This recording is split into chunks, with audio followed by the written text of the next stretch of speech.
Alright, we are back looking at a Craftsman Diehard. This one is model 139.53918D, and this one actually was made in April of 2013. So this would have been the last year of the Diehard before they discontinued these. Also would have been the last year of the 3850 and the Whisper Drive Plus machines. And actually now I have this. I have the HD900D currently installed. I will compare these two in this video. I have the Lowe's version of the Whisper Drive Plus. All I'm really missing out of the lineup is a 3850. So I am on the lookout for one of those. I will take one if I see it. So this one, a couple things with it. So I didn't get any original accessories, but I'm using the smart panel that it would have come with. The Craftsman 315 remote and the 315 keypad here. And so I am missing, these light covers are not original either. I pulled them off of this screw drive back here. I'm also missing the battery door. Now whoever took this opener out for some reason cut the wires off for the battery backup, so I did have to put new connectors on there. That's no problem though. You will notice on the Craftsmans, they do not powder coat the top like they do on the Chamberlain and Liftmasters. Let's see. This one you can see also has that sprocket that has, you know, instead of having the full lip around the top, it's kind of cut off here in spots. So we do have, let's see, on this side, the battery LED.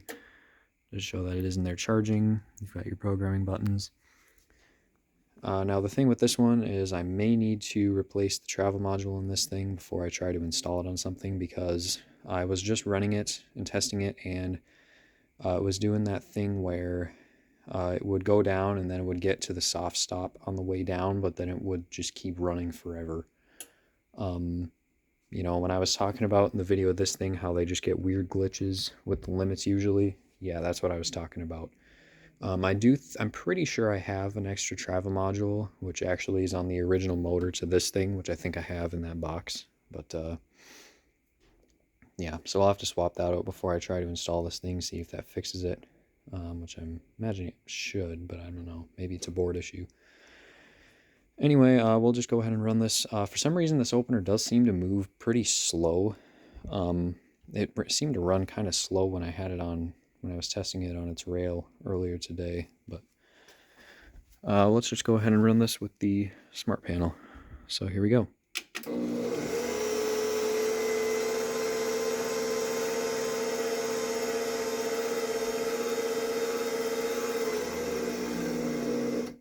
It's not that quiet. It's definitely seen some use. We'll run that down. See if it closes right.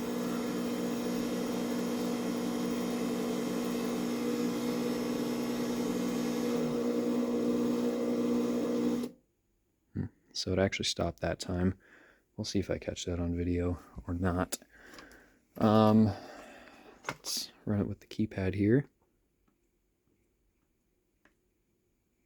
Oops. There it goes.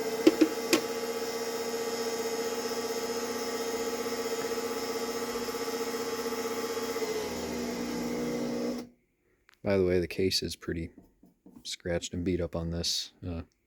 Oh well. Alright, let's run it down with the remote.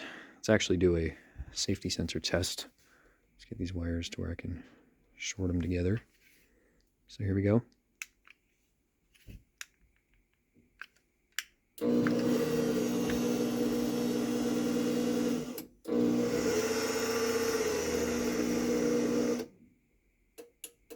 little delay before the lights flash. And again, like I was talking about before, the LEDs do... I don't know why they do that. Sometimes when I trip the sensors, I think it's maybe something to do with the motion sensor. Sometimes when I trip the sensors on these and after the lights flash, they turn back off. I don't know.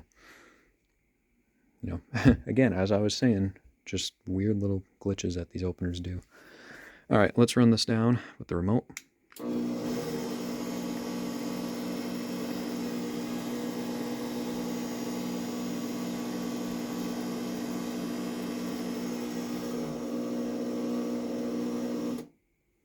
Alright, we'll give you a battery backup test. So you've got the orange light there. So, and there's the smart panel. So let's run it in battery mode.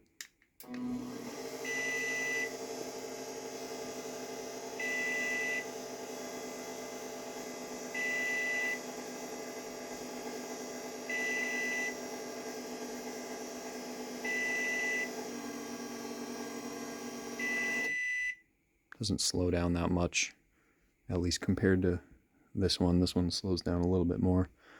Run it back down.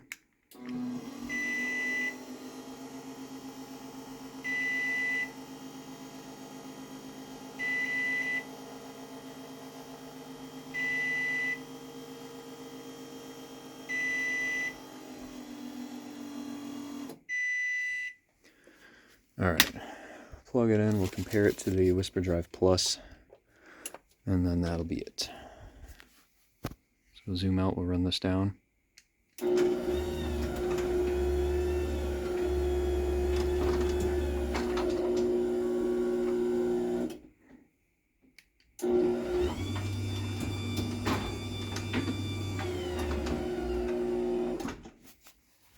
And this one.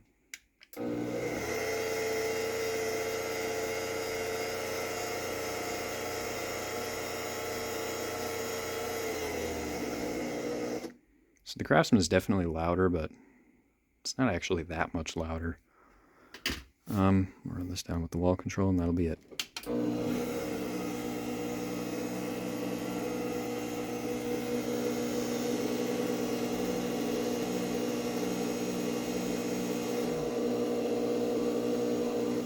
And there you go, that's my Craftsman Diehard.